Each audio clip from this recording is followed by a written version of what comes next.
সন্দীপনের অফিসের লাঞ্চ বক্সে আজ রাখলাম শুক্তো, শসা, খেজুর, তার সাথে এগ তরকা। এগ তরকা, ঘুগনি এগুলো রুটি দিয়েই বেশি খেতে ভালো লাগে। সন্দীপনের আবার ভাত দিয়েও নাকি ভালো লাগে। বাইরের ভিউটা কিন্তু ব্যালকনি থেকে আজকে জাস্ট অসম লাগছিল।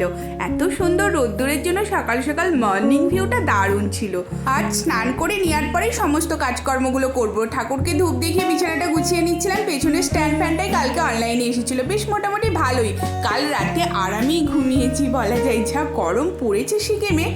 বিছানা গুছিয়ে নেওয়ার পর কিচেনে এসে একটা পুরোটা ক্লিন করে বাসন যেগুলো পড়েছিল ধুয়ে নিলাম। আর পড়ন্ত বিকেলে রোদ্দুর দেখছো, একদম ঝলমলে আকাশ। গাছগুলো কিন্তু বেশ ভালোই বাড়ছে। সন্দীপন তখন অফিস থেকে ফিরে পড়েছিল 6টা নাগাদ।